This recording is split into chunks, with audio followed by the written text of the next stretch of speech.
version condensée rapide, un peu comme un dîner instantané de la doctrine secrète. Et l'une des difficultés, bien sûr, est ce qu'il faut y mettre et ce qu'il faut laisser de côté lorsqu'on essaie de donner une vue d'ensemble. Parce qu'il y a tellement de concepts et de principes, bien sûr, qui nous sont présentés, ainsi que des commentaires fascinants qui exposent et développent ces principes, qu'on a envie de temps pour les développer plus en profondeur.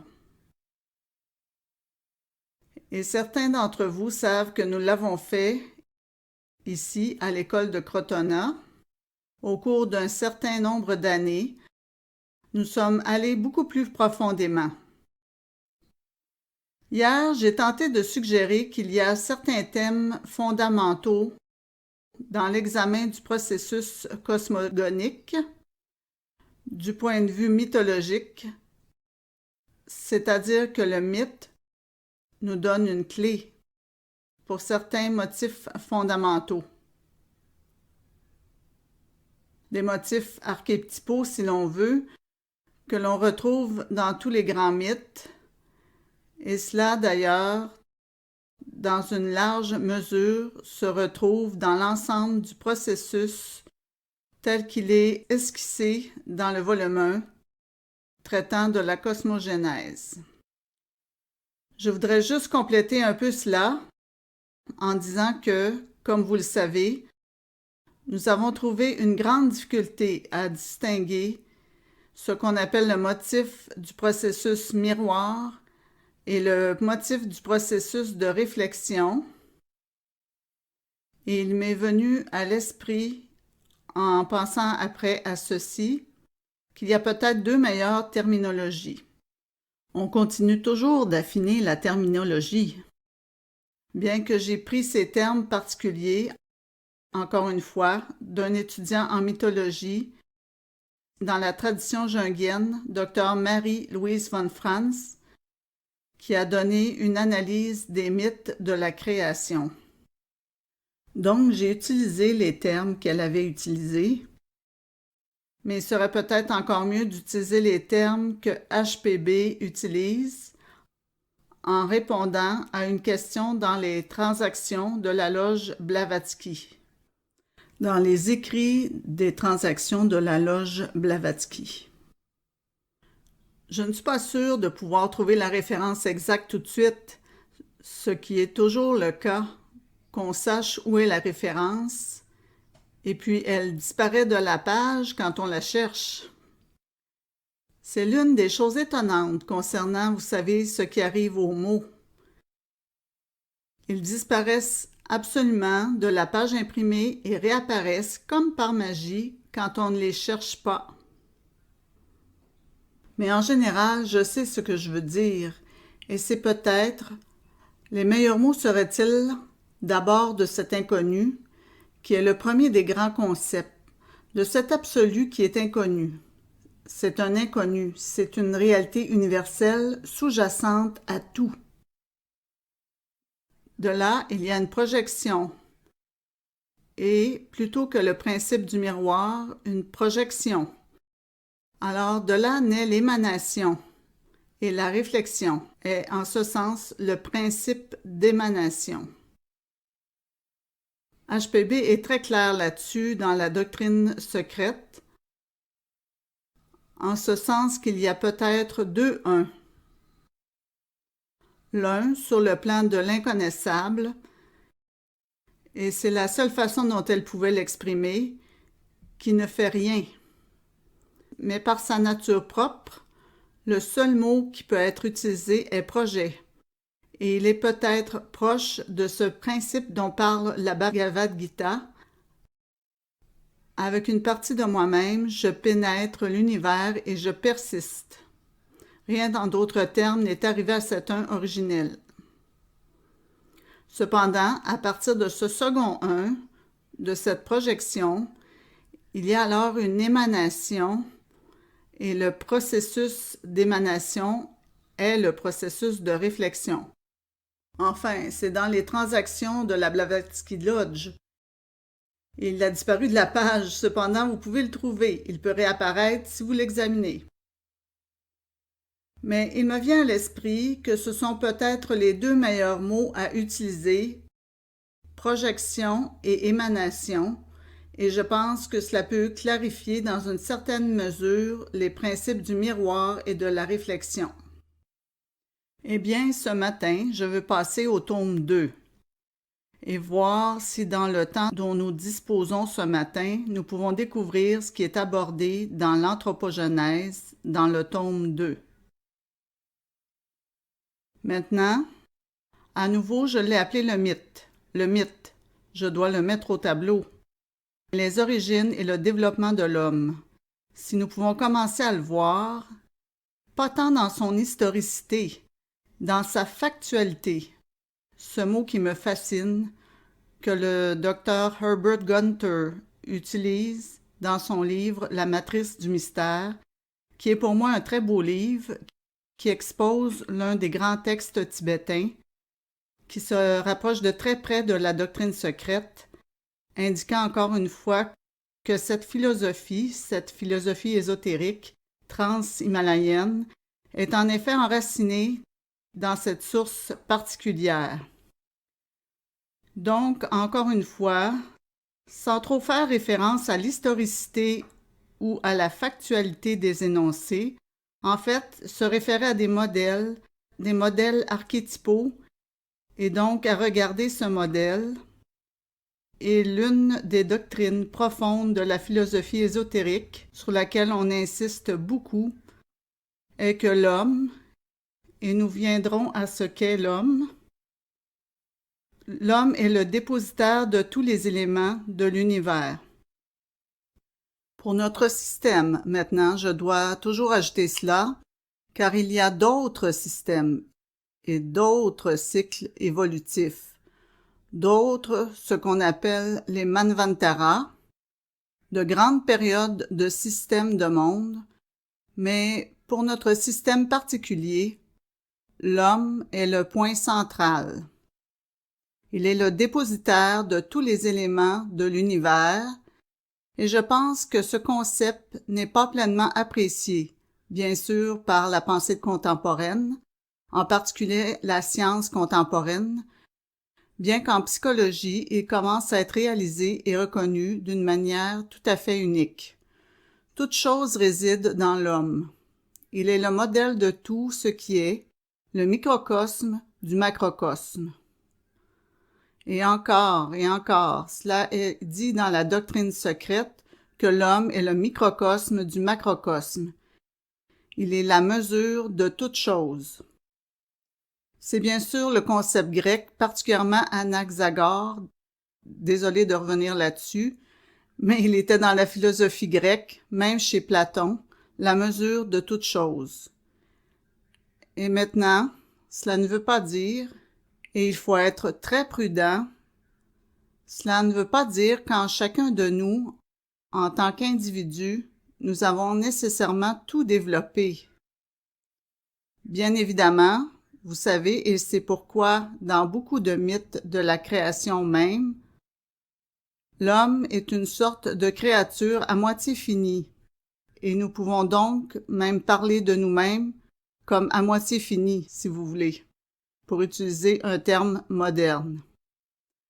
Mais au contraire, toutes les puissances, toutes les potentialités, comme le suggère d'ailleurs le troisième objet de la société théosophique, les puissances latentes dans l'homme, ce sont des qualités divines, ce sont nos capacités qui ne sont que partiellement développées, qui ne se montrent que faiblement à travers les voiles qui enveloppent notre nature divine, mais un potentiel puissant réside là.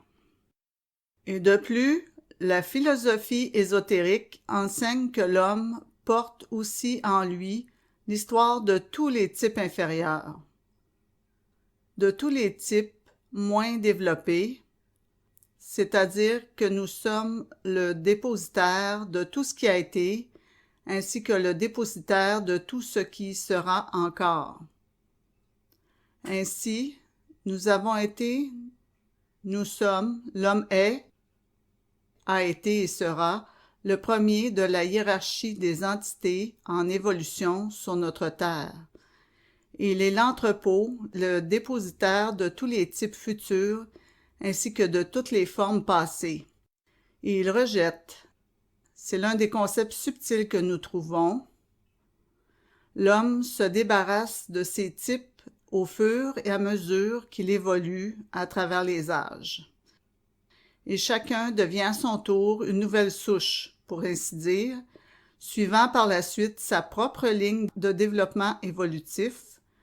Docteur de Puricaire, certainement l'un des grands étudiants du monde théosophique et auteur de très nombreux livres, le docteur Puricaire a appelé ce concept de se débarrasser de ces types, la purge vitale. C'est un concept intéressant qu'il a découvert. C'est une doctrine plutôt mystérieuse et qui ne veut pas dire que les différentes espèces ou types étaient ou sont les corps dans lesquels nous avons vécu ou vivrons, mais plutôt que nous sommes ce que le bouddhisme appelle, de manière technique, Alaya Vijnana. Nous sommes l'entrepôt d'où proviennent toutes les formes inférieures et vers lesquelles elles se dirigent en finale. Cela devient en effet une proposition fondamentale alors.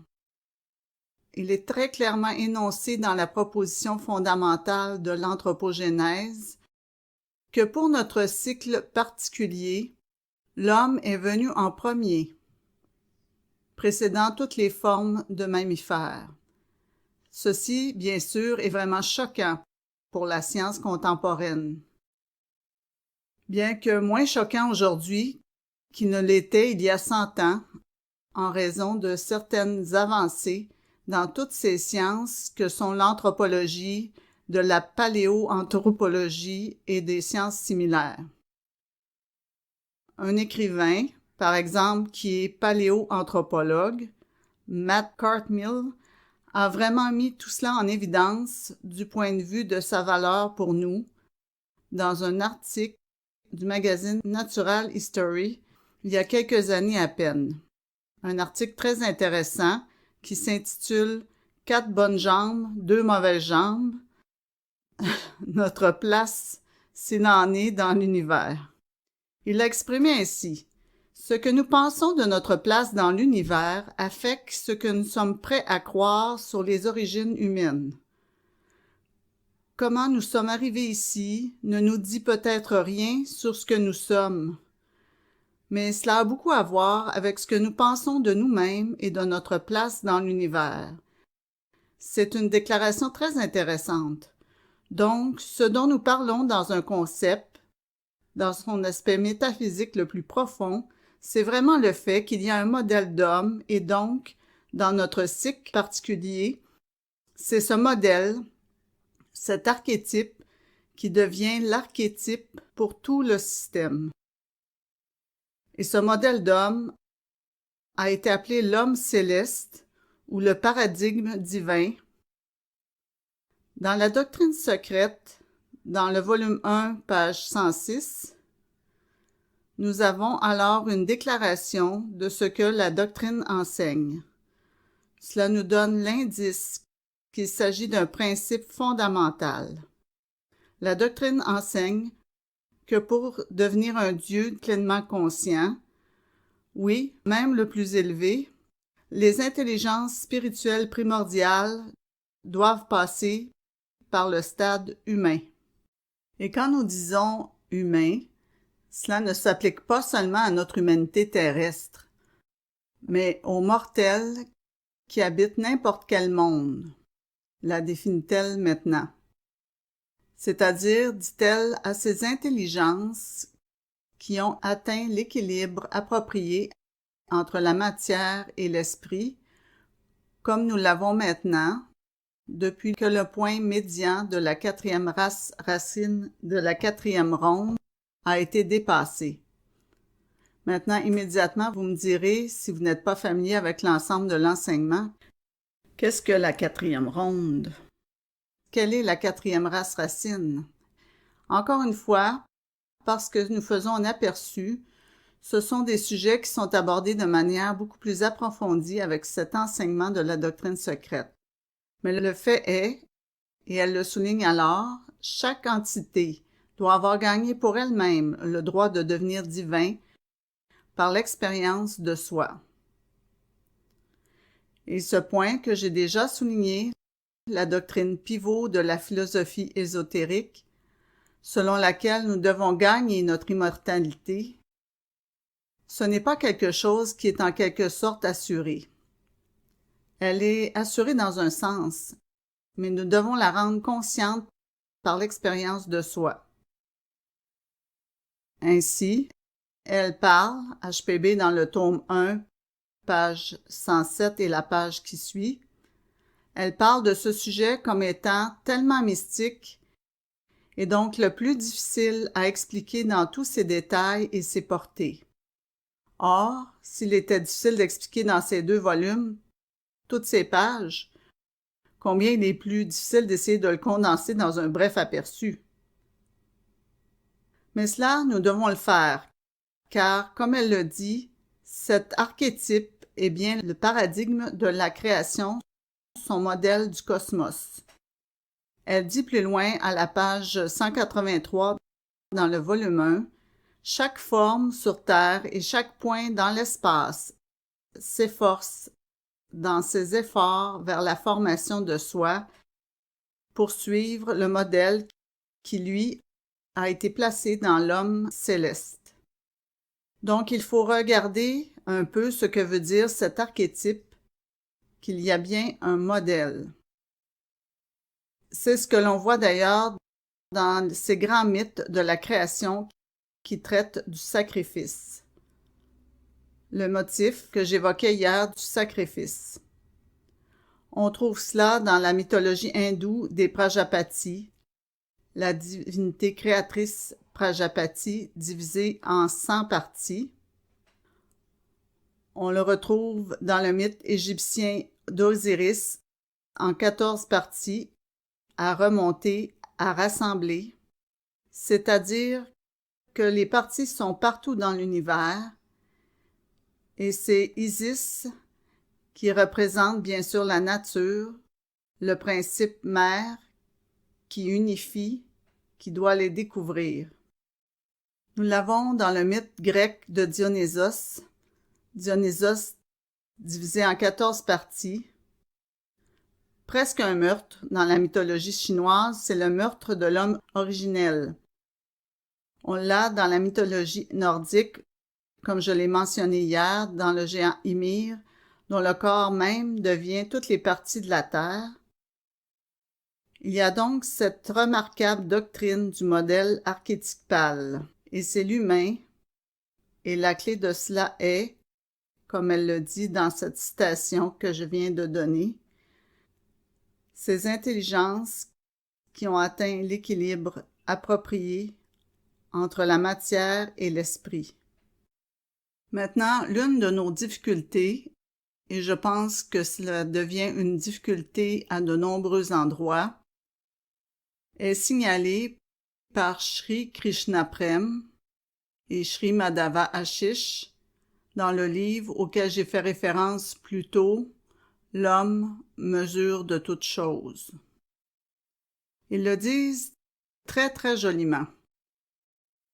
L'homme divin, la quintessence, c'est en quelque sorte le 5e élément qui n'est pas la combinaison, pas l'addition, mais ce qui émerge, ce qui les sous-tend. L'homme divin se présente comme le moyen terme de l'extension d'être. Son soi essentiel est la racine non manifestée et transcendantale du soi, la lumière du Père. Son soi essentiel, c'est-à-dire le soi essentiel de notre être, qui est la racine non manifestée et transcendantale du soi. Ce soi est la merveilleuse personne omnisciente du mental universel. Et encore une fois, son soi est l'étincelle individualisée du mental incarné. Donc, nous utilisons le terme soi. Nous utilisons le même terme pour cette racine transcendantale dans laquelle nous sommes tous enracinés, qui est une. Je mettrai cela au tableau dans un instant.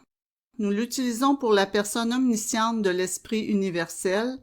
Nous pouvons le dire. Le premier est le soi essentiel. Le second est peut-être le soi réel que nous connaissons.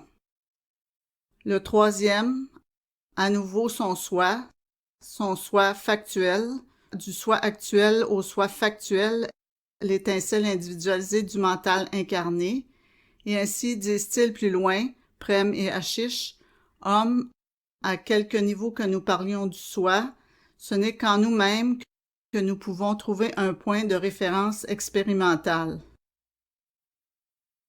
C'est seulement en nous-mêmes que nous pouvons trouver un point de référence expérimental. Jamais, en aucun cas, cela ne peut devenir un objet des sens. Donc, nous devons vraiment comprendre alors qu'est-ce que l'homme. Et ses principes sont alors septuples, suggère HPB. Les principes sont alors septuples et nous commençons à comprendre quel est le paradigme, pourquoi cela devient un modèle. Et nous pouvons les énumérer alors. Je pense que je vais les énumérer dans un ordre différent. 7, 6, 5, 4, 3, 2, 1. Pourquoi pas? Soyons chinois là-dedans, voyez-vous? Maintenant, le 7e principe. Et je le fais à cause des étapes de développement, parce que je veux souligner, vous voyez vraiment la numérotation. La numérotation est intéressante et à un endroit, HPB dit qu'il n'y a pas besoin de s'inquiéter au sujet de la numérotation parce que dans chaque individu et à chaque étape, un principe peut être le premier, peut avoir la priorité et les autres pas. Mais vous savez, nos esprits aiment ces systèmes soignés, n'est-ce pas? Vous voyez, une partie de nous veut vraiment savoir exactement d'où ça vient. Ainsi, le 7e principe est l'Atma, ou l'Atman au neutre. Parfois, vous le verrez comme Atman. Je réserve le terme Atman généralement pour l'universel. Sa localisation particulière dans l'humain, une sorte de point qui est sans dimension, est l'Atma, si vous voulez. C'est ce souffle individualisé, ces points. Fritz Kunz utilisait ce terme, une localisation, parce qu'un point est sans dimension, n'est-ce pas, voyez-vous, fondamentalement. Donc, c'est l'universel, le soi essentiel, si vous voulez, de Prem et Ashish, dans cette déclaration qu'ils font. La racine non manifestée et transcendantale du moi. Maintenant, au moment où vous dites racine, vous commencez à penser à un point qui commence à s'étendre. Il est uni au 6e principe,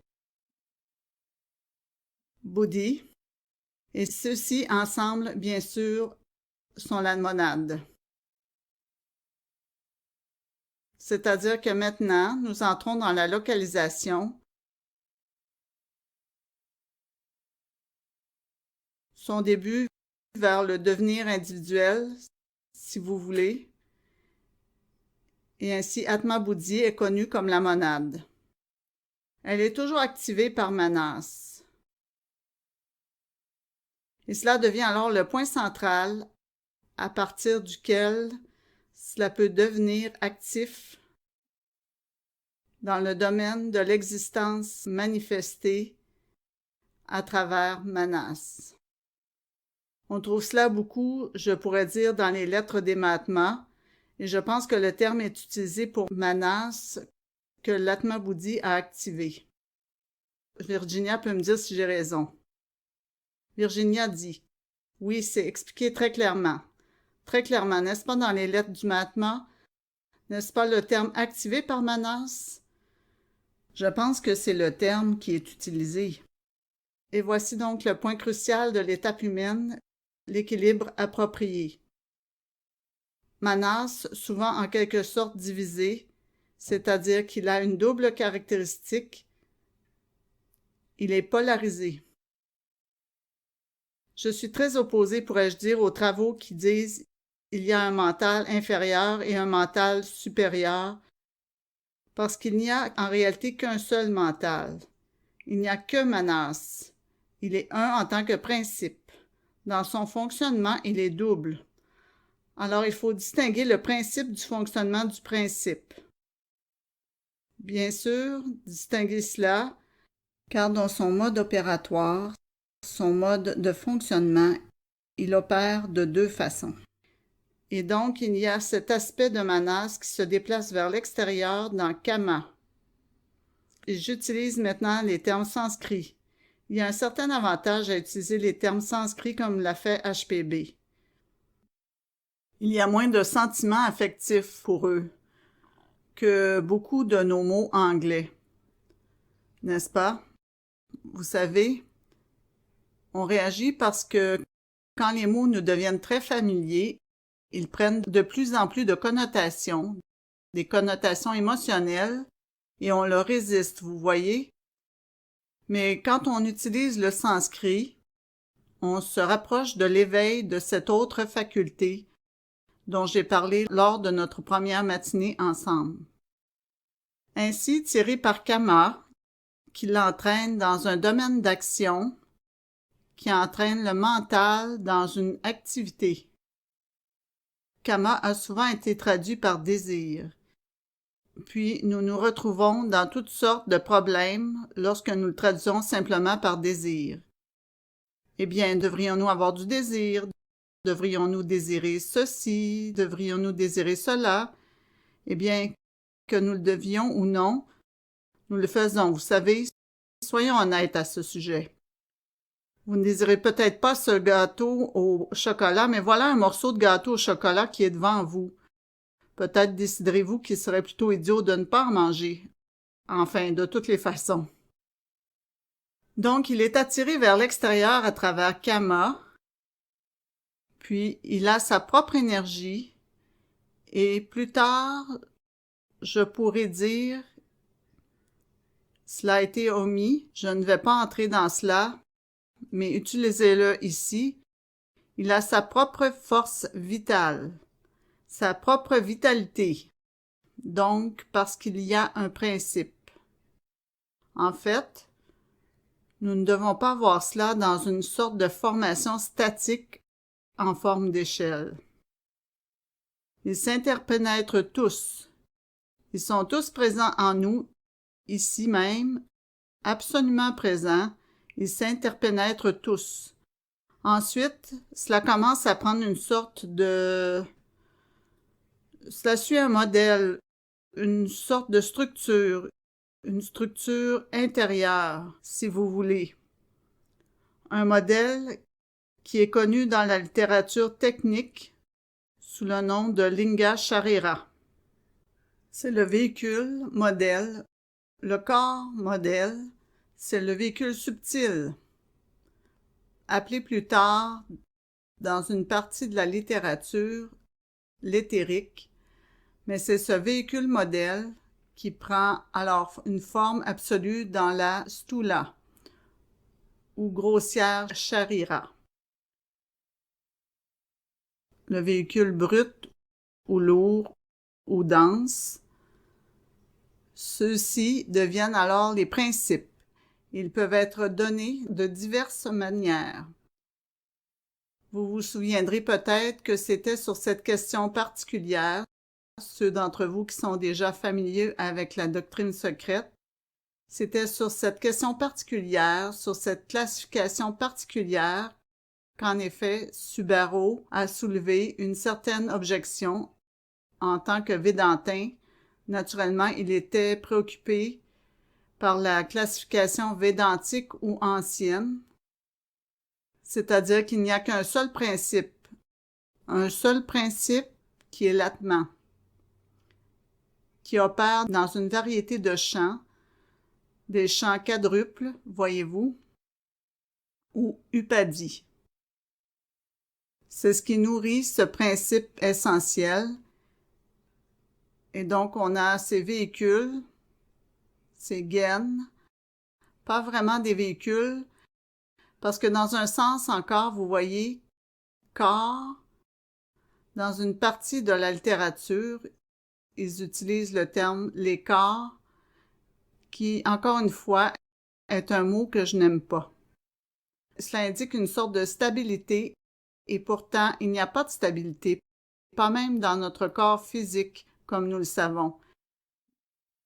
Même si c'est le lieu de résidence qui est un corps de l'anglo-saxon body, un lieu de séjour. Il demeure temporairement dans ces champs. Et donc, ces lieux de séjour, ces lieux nourriciers, et donc le terme dans le Vedanta qui est souvent utilisé est upadi, qui est simplement un terme qui signifie qu'il nourrit. C'est ce qui contient. Le récipient qui donne de la nourriture. Comme vous le diriez, une plante dans un récipient avec de la terre autour d'elle qui va nourrir les racines et aider la plante à pousser et l'aider à développer ce qu'elle doit être. Donc, il y a le causatif et le subtil et les upadis qui sont la connaissance, jnana, manas, et le dense, et c'est le plus dense, voyez-vous. Mais même cela est en constante. Nous sommes des êtres en mouvement, n'est-ce pas, tout le temps. Même le corps physique. Certainement, vous n'avez pas le même corps physique aujourd'hui que vous aviez hier. Ça n'a peut-être pas l'air très différent aujourd'hui, même si peut-être que vous avez pris un repas copieux la nuit dernière, que vous êtes monté sur la balance ce matin. Il y a une certaine altération du poids du corps, et ainsi de suite. Je ne pointe personne du doigt. Le corps est en constante évolution. Vous pouvez regarder une photo de vous il y a 25 ans. Il y a certainement du changement. Et pourtant, quelqu'un qui ne nous a pas vus depuis 25 ans peut venir vous voir et dire pourquoi il vous aurait reconnu n'importe où. Vous semblez juste le même. Eh bien, évidemment, vous n'êtes pas le même. Donc, il y a un mouvement constant dans tous ces véhicules. Mais comme je l'ai dit, c'était sur cela que, bien sûr, Subaru différait de H.P. Blavatsky. Et il y a une distinction ici entre la présentation du système septuple et le système védantin. Mais HPB l'a aussi clarifié dans le volume 1 de la doctrine secrète. Elle souligne que quel que soit le système de classification finalement adopté, tous les occultistes doivent être familiers avec ce qu'on appelle le système Taraka Raja Yoga, qui est ce système que je viens de décrire, le système védantin. Donc, ce que nous examinons, ce sont les principes et leur fonctionnement. Ils sont tous présents et c'est l'important. Ils sont tous présents depuis le début, mais pas éveillés, pas actifs, pas activés. Et nous allons le voir. Par conséquent, pour les activer réellement, HPB dit qu'il faut un triple schéma évolutif. Et c'est encore là que les concepts de cette philosophie diffèrent de la science ordinaire. On a déjà un peu évoqué tout ce concept d'évolution, mais HPB l'a fait remarquer, tome 1, page 181. C'est l'essentiel de l'enseignement, donc je vais le lire plutôt en entier. C'est un énoncé assez long, mais il s'agit encore de l'enseignement qui sert de toile de fond à la compréhension de l'anthropogénèse. Elle dit « C'est maintenant devenu clair. J'aime toujours quand HPB, dans ses écrits, dit « Maintenant, c'est vraiment bien compris. Maintenant, cela devient clair. » Et on a eu du mal à comprendre ce qui est présenté, mais à ce stade, elle dit « Il devient maintenant clair qu'il existe dans la nature un triple schéma évolutif pour la formation des 3 upadies périodiques. » Maintenant, vous voyez pourquoi j'ai passé du temps sur ce mot particulier. Parce que cela a à voir, je vais le mettre en rouge, avec ce triple schéma évolutif avec les upadies, ce terme upadie, le DHI, qui est le même verbe racine dans le dharma d'ailleurs, est le nourricier de cet upa, qui est le support, le récipient, la gaine, voyez-vous? C'est donc cela qui nourrit les 3 upadies, les 3 upadies périodiques. Et c'est pourquoi je suis allée dans un peu de... Oh, désolée, je suis mélangée. Vous aimez avoir de l'action sur la vidéo? Je vais essayer de me démêler. La formation de ces upadies périodiques, il y a un triple schéma évolutif, dit-elle, ou plutôt 3 schémas d'évolution séparés qui, dans notre système, sont inextricablement liés et entrelacés à chaque point. Entrelacés et entremêlés à chaque point. Ce sont les évolutions monadiques ou spirituelles, intellectuelles et physiques. Maintenant, vous commencez à voir pourquoi j'ai mis cela de cette manière particulière. Parce que nous avons donc d'abord le monadique,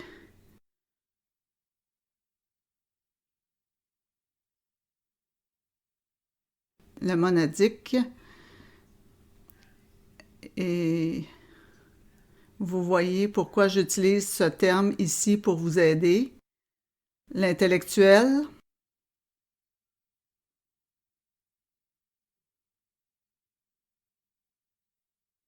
et le physique.